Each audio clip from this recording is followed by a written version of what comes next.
వరంగల్ జిల్లాలో విదేశీ ప్రతినిధుల పర్యటన, పత్తి సాగు పద్ధతుల క్షేత్రస్థాయి పరిశీలన, వివరాలు అడిగి తెలుసుకున్న విదేశీ బృందం. గాజువాకలో లావిష్ బ్యూటీ సెంటర్పై దాడులు, 3 యువతుల్ని రెస్క్యూ చేసిన టాస్క్ ఫోర్స్, 2 మహిళలు సహా 4 నిర్వాహకులు అరెస్ట్. వర్ధన్నపేటలో ప్రైవేట్ స్కూల్ నిర్వాకం, క్లాస్ రూమ్లో విద్యార్థులకు పాస్టర్ మత బోధన, విద్యాశాఖ అధికారులకు తల్లిదండ్రుల ఫిర్యాదు. కృష్ణా జిల్లా ఎస్పీ వ్యాఖ్యలపై పేర్ని నాని స్పందన, సీఐ రెచ్చగొట్టేలా వ్యాఖ్యలు చేశారు, పోలీసుల్ని దుర్భాషలాడలేదన్న వైసీపీ నేత. రెసిడెన్షియల్ స్కూళ్లు, కాలేజీలపై రేవంత్ ఫోకస్, వెల్ఫేర్ సొసైటీలకు 60 కోట్ల ఎమర్జెన్సీ ఫండ్, హాస్టళ్లలో సమస్యల పరిష్కారానికి నిర్ణయం. P4లో అందరూ భాగస్వాములు కావాలి, ఏపీని నెంబర్ 1గా మార్చేస్తా, AP CM Chandrababu comment.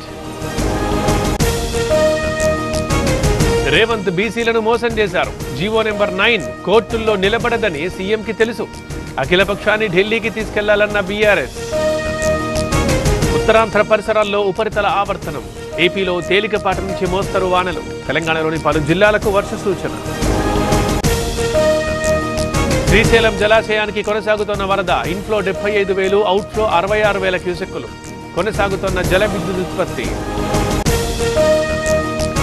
Nagarjunasagar ప్రాజెక్టుకి కొనసాగుతున్న వరద, 4 గేట్లెత్తి దిగువకు నీటి విడుదల, ఇన్ఫ్లో అవుట్ఫ్లో 84,000 క్యూసెక్కులు. తుంగభద్ర డ్యాంకి తగ్గుతున్న వరద, ఇన్ఫ్లో అవుట్ఫ్లో 10,000 క్యూసెక్కులు, ప్రస్తుత నీటి మట్టం 1625 అడుగులు. జూరాల ప్రాజెక్టు 4 గేట్ల ఎత్తివేత, ఇన్ఫ్లో 70,000, అవుట్ఫ్లో 74,000 క్యూసెక్కులు, ప్రస్తుత నీటి మట్టం 318 మీటర్లు.